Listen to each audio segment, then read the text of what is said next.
Musika. Alam mo ba na ang tamang mga gulay ay maaaring maging isang lihim na sandata para sa pag-manage ng diabetes? Hindi lahat ng gulay ay pare-pareho at ang ilan ay may malakas na epekto sa pagbabalanse ng blood, sugar at pagpapalakas ng pangkalahatang kalusugan. Maligayang pagdating sa aming channel. Ngayon tatalakayin natin ang 7 uri ng gulay na nagdudulot ng malaking pagbabago para sa mga diabetic. Kung naghahanap ka ng mga pagkaing puno ng sustansya para sa iyong mga pagkain o simpleng nagtatanong kung aling gulay ang may tunay na benepisyo, ang video na ito ay para sa iyo. Manatili dahil sa huli, malalaman mo kung ano ang dapat idagdag sa iyong plato para makontrol ang iyong kalusugan at masiyahan sa masasarap at diabetes-friendly na pagkain. Okay, simulan na natin. Una, carrot. Pagdating sa mga gulay na angkop para sa diabetes, ang carrot ay nangingibabaw bilang isang versatile at sustansyang pagpipilian. Ang makulay at malutong na ugat na ito ay hindi lamang masarap. Punong-puno rin ito ng benepisyo sa kalusugan na ginagawa itong magandang pagpipilian para sa pag-manage ng blood, sugar levels at pagpapalakas ng pangkalahatang kalusugan. Ang isa sa mga pangunahing benepisyo ng carrot ay ang mataas nitong fiber content. Ang fiber ay hindi lamang nagpapanatili sa iyong pakiramdam na busog ng mas matagal, kundi may mahalagang papel din sa pagpapatag ng blood sugar levels. Hindi tulad ng mga high-carb na merienda na nagdudulot ng biglaang pagtaas ng asukal, ang karota ay nagbibigay ng steady na enerhiya na ginagawa itong mainam na option para sa sinuang gustong mapanatili ang balanseng glucose levels sa buong araw. Bukod sa fiber, ang carrot ay mayaman sa vitamin A, isang mahalagang nutrient para sa pagpapalakas ng immunity at pagpapanatili ng malusog na paningin. Para sa mga taong may diabetes na mas mataas ang risk sa mga komplikasyon sa mata, ang benepisyong ito ay lalong mahalaga. Higit pa rito, ang natural na tamis ng carrot ay ginagawa itong perpektong alternatibo sa mga matatamis na merienda na nagbibigay ng kasiyahan ng walang dagdag na guilt o epekto sa blood sugar. Madali at masarap isama ang carrot sa iyong dieta. Maaari mo itong kainin ng hilaw bilang malutong na merienda o gadgad sa isang makulay na salad para sa sariwang lasa. Ay dagang carrot sa mga vegetable stir-fry para sa tamis na contrast o i-blend ito sa mga sopas para dagdagan ang lasa at sustansya. Isa sa mga pinakasimpleng paraan para masiyahan sa carrot ay ang paggawa ng fresh lo kasama ng repolyo at mga halaman na nagbibigay ng magaan at refreshing na putahe na puno ng texture at lasa. Gayunpaman, mahalagang tandaan na bagam kaakit-akit ang carrot juice, ang proseso ng pag-juice ay nag-aalis ng karamihan sa fiber na nagbibigay ng benepisyo sa carrot. Sa halip na juice, mas mainam na kainin ang buo o bahagyang lutong carrot para makuha ang pinakamataas na benepisyo nito. Para sa balanseng diabetes-friendly na pagkain, iparis ang carrot sa mga pagkaing mayaman sa tulad ng inihaw na manok, tofu o isang dakot ng mani. Yung kombinasyong ito ay hindi lamang nagpapasarap sa pagkain kundi tinitiyak din na nakukuha ng iyong katawan ang tamang sustansya para sa stable na blood sugar levels. Sa pamamagitan ng paglalagay ng carrot sa iyong mga pagkain, hindi mo lamang dinadagdagan ng kulay sa iyong plato. Gumagawa ka rin ng matalinong pagpipilian para sa iyong kalusugan. Puno ng fiber, bitamina at natural na tamis. Ang carrot ay patunay na ang pagiging matalino sa pagkain ay maaari ring maging masarap. Bilang dalawa, repolyo. Ang repolyo ay maaaring hindi pinakamatingkad na gulay, pero ito ay puno ng sustansya at isang mahusay na kaalyado para sa mga may diabetes. Sagana sa vitamina C, pinapalakas ng repolyo ang iyong immune system at sumusuporta sa kalusugan ng puso. Dalawang mahalagang aspeto para sa mga diabetic. Higit pa rito, ang mataas nitong fiber content ay tumutulong sa pag-regulate ng blood, sugar sa pamamagitan ng pagbagal ng pagtunaw. Tinitiyak nito ang steady na paglabas ng enerhiya na nagbabawas sa panganib ng biglaang pagtaas o pagbaba ng glucose levels. Ang isa sa pinakamagandang katangian ng repolyo ay ang versatility nito sa kusina. Maaari itong gisahin kasama ng lean proteins, ilaga bilang simpleng side dish o gawing masustansyang cabbage soup. Ang isang paborito ng marami ay ang chicken cabbage law, isang malutong at masarap na putahe na puno rin ng sustansya. Para masulit ang benepisyo ng repolyo, piliin ang mga paraan ng pagluluto na nagpapanatili ng nutrients nito. Ang pag-steam o paglalagay nakakatulong para mapanatiling mababa ang calories habang na-preserve ang nutrients. Kung gusto mo ng stir-fry, Gumamit ng kaunting olive oil para sa heart-healthy fats at iwasan ng sobrang seasoning para manatiling natural ang lasa. Pwede rin itong gawing salad kasama ng herbs, carrots at light vinegar para sa mas refreshing na option. Pero mahalagang maging maingat sa mga ipinaparis sa repolyo. Iwasan ang mga high-carb side dishes gaya ng puting kanin o matatabang sarsa dahil maaari nitong bawasan ang blood sugar benefits nito. Mas mainam na ipares ito sa protein-rich foods tulad ng inihaw na isda, manok o tofu para balansyang pagkain at mapanatiling steady ang glucose levels. Ang pagdaragdag ng repolyo sa iyong diet ay hindi lamang matalinong pagpili. Ito ay hakbang patungo sa mas malusog na pamumuhay. Ang kakayahan nitong magbigay ng sustansya, proteksyon at kasiyahan ay nagpapahalaga dito bilang bahagi ng diabetes-friendly meal plan. Kaya sa susunod na pamimili, huwag balwalain ang simpleng gulay na ito. Ang repolyo ay maaaring simple pero malakas itong kaalyado sa iyong journey tungo sa mas magandang kalusugan. Kung nanonood ka pa rin ng video na ito at nakakatulong sa'yo ang mga impormasyong ito, mangyaring mag-comment ng numero 2 sa ibaba para malaman ko na nandito ka. At kung hindi ka pa nakasubscribe, inire-recommend akong mag-subscribe ka at i-on ang bell notification para hindi mo makaligtaan ng anumang video. Ang iyong suporta ay tumutulong sa amin na patuloy na makagawa ng magandang content para sa'yo. Ngayon, magpatuloy tayo. Bilang 3 kamatis. Ang kamatis ay hindi lang pangkaraniwang sangkap sa kusina. Isa itong diabetes-friendly superfood na puno ng health benefits.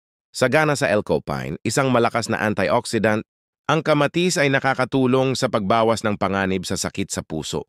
Isang karaniwang concern ng mga diabetic. Ang L-Copine ay nakakatulong din sa pag-stabilize ng blood sugar levels, kaya mainam ang kamatis para sa overall health. Mababa sa calories at carbohydrates. Perpekto ito para mapanatiling steady ang blood sugar nang walang bigla ang pagtaas.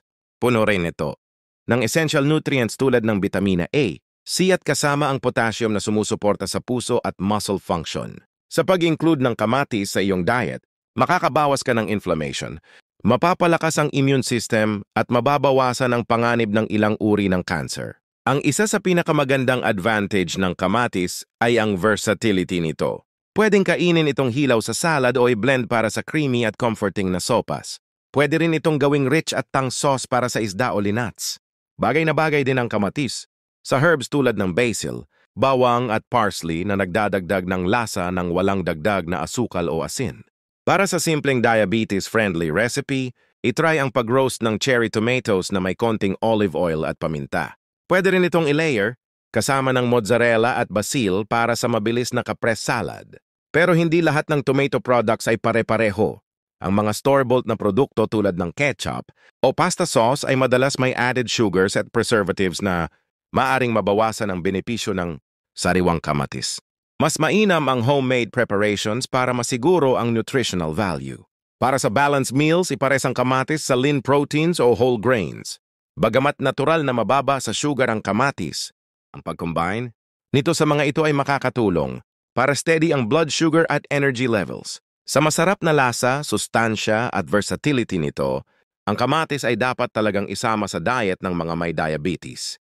Hindi lang ito healthy ingredient, isa itong hakbang tungo sa mas balansadong lifestyle. Bilang 4, kangkong. Ang kangkong ay hindi lamang isang karaniwang gulay sa hapag ng mga Pilipino. Ito ay isang abot-kayang superfood na may malaking maitutulong sa kalusugan, lalo na sa mga taong may diabetes. Bagaman simple at mura, ang kangkong ay mababa sa calories at rich sa fiber na tumutulong sa mas mabagal na digestion at paggiwas sa biglaang pagtaas ng blood sugar pagkatapos kumain. Mayaman din ang kangkong sa iron, vitamin A at vitamin C na mahalaga para sa malusog na sirkulasyon ng dugo at malakas na immune system. Ang fiber content nito ay nakatutulong sa pagpapababa ng kolesterol at pagpatili ng matatag na blood sugar levels. Bilang isang low glycemic at low carb na gulay, ang kangkong ay ligtas kainin ng madalas ng mga diabetic.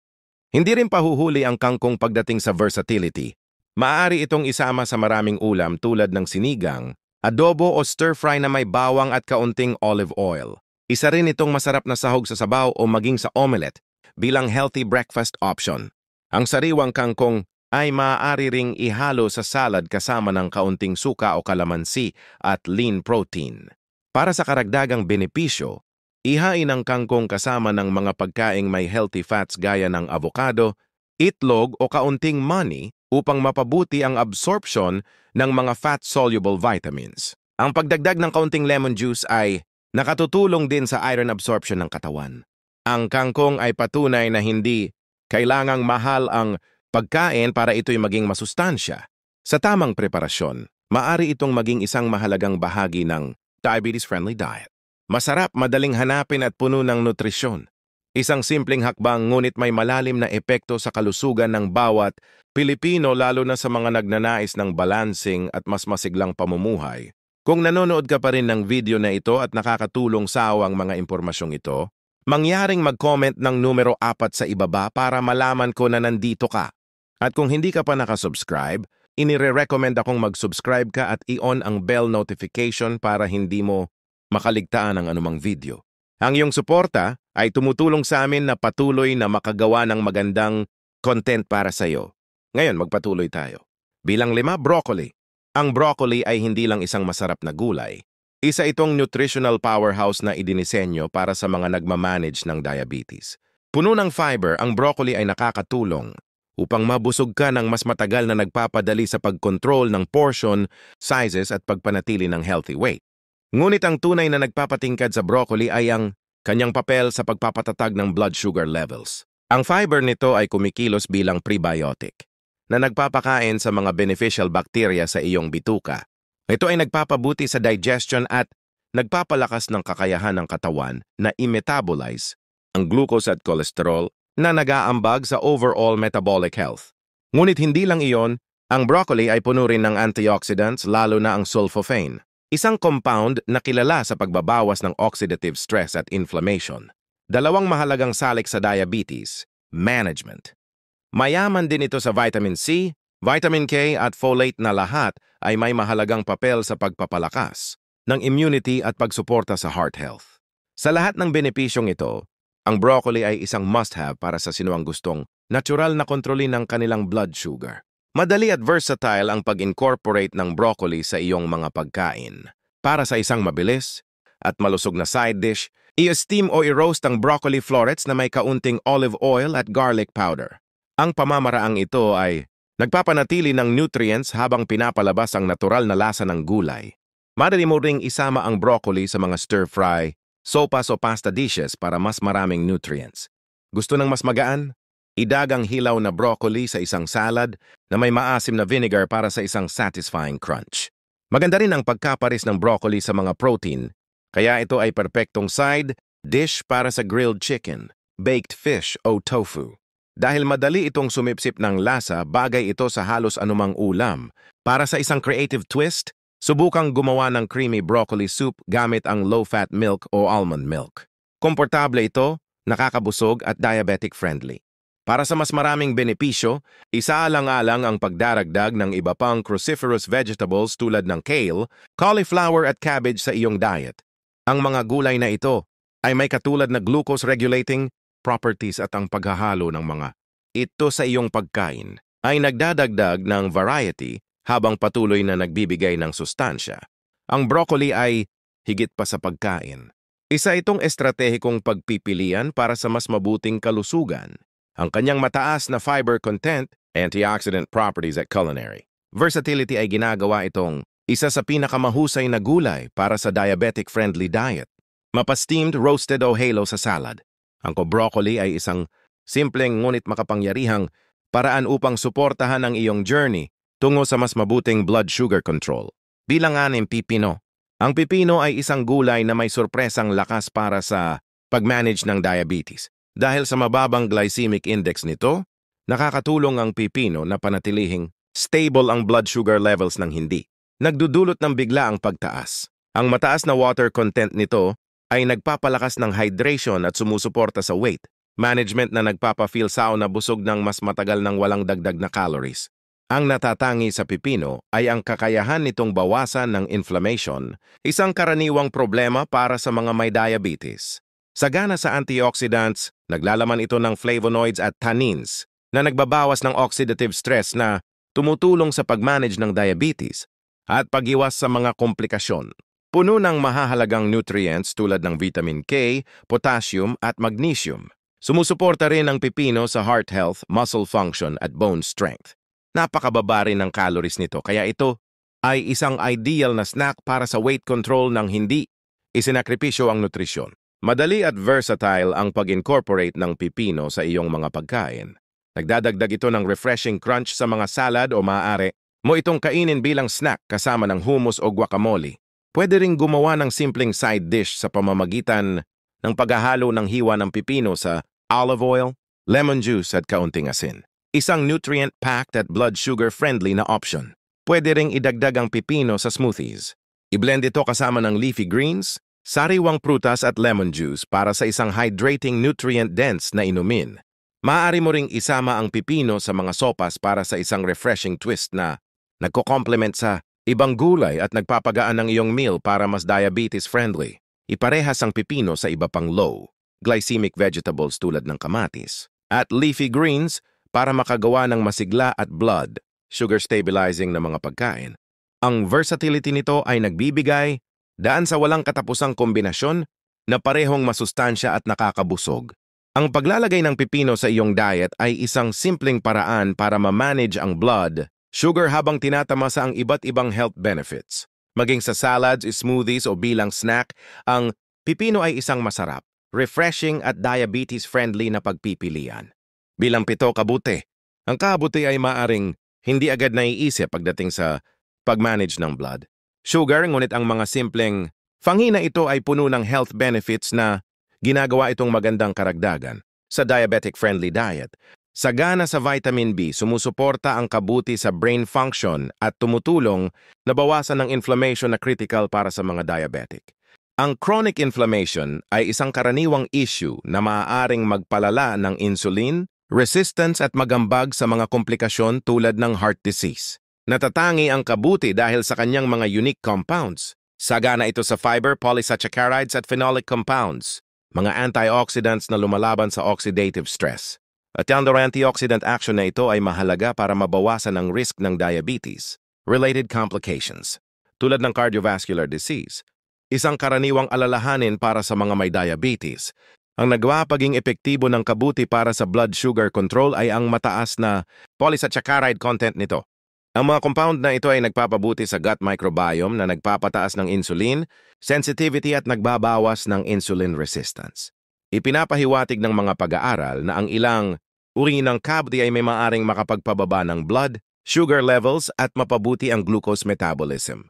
Ang versatility ng kabuti sa pagluluto ay nagpapadali at nagpapasarap sa pagdagdag nito sa anumang pagkain. Isute ito sa olive oil, kasama ng bawang at herbs para sa isang simpleng malasang side dish. Pwede mo rin itong i-grill, i-roast, or i-stuff para sa mas masustansyang meal na nagbibigay ng rich savory flavor sa iyong mga putahe. Pwede ring pahusayin ng kabuti ang mga sopas sa pamamagitan ng pagdagdag ng depth of flavor at nutrients na sumusuporta sa blood sugar regulation. I-blend ito sa smoothies o gamitin bilang meat substitute sa vegetarian recipes para makagawa ng diabetes-friendly, heart-healthy na mga pagkain. Ipares ang kabuti sa iba pang low glycemic vegetables tulad ng spinach, zucchini at bell peppers para sa masigla at nutrient-dense na mga pagkain. Ang pagdagdag ng lean proteins tulad ng manok o tofu ay nagsisiguro ng balanced dish na hindi magpapataas ng blood sugar. Ang paglalagay ng kabuti sa iyong daily diet ay isang paraan para ma-manage ang diabetes habang pinapalakas ang iyong overall health. Ang antioxidant properties, blood sugar regulating compounds at culinary versatility. Nito ay ginagawa itong must-have para sa sino ang gustong panatilihing malusog ang blood sugar levels ng natural. Maging sa salads, stir-fries o sopas, ang kabuti ay isang flavorful low-calorie na pagpipilian na sumusuporta sa diabetes management. Pangwakas ng mga kaisipan, ang paglalagay ng 7 gulay na ito sa iyong daily meals ay maaaring magdulot ng malaking pagbabago sa pag-manage ng diabetes, mula sa fiber-packed na carrots hanggang sa antioxidant-rich na spinach. Bawat gulay may natatanging benepisyo para tulungan i-regulate ang blood sugar, bawasan ang inflammation at suportahan ang overall health. Kaya sa susunod na magpaplano ka ng iyong mga pagkain, isipin kung paano mo maidaragdag ang mga nutrient-packed veggies na ito para sa mas malusog at diabetes-friendly na diet. Huwag kalimutan, ang maliliit na hakbang tulad nito ay maaaring salamat sa pagsama sa amin ngayon. Gusto naming marinig ang inyong mga saloobin. Mag-iwan ng komento sa ibaba at ibahagi ang isang bagay na natutunan mo ngayon at kung paano mo ito gagamitin sa iyong buhay. Mahalaga sa amin ang inyong mga kaisipan kaya huwag magatubiling ibahagi ang mga ito. Ang pagbabasa ng inyong mga komento ay nagbibigay sa amin ng malaking motibasyon at inspirasyon. Kung nagustuhan mo ang video na ito at nakatulong ito sa mangyaring i-like, mag-subscribe at i-share. Ang inyong suporta ay tumutulong sa amin na patuloy na gumawa ng magagandang content upang kayo ay mabigyan ng kaalaman at inspirasyon. Salamat sa panonood at inaasahan naming makita kayo sa susunod na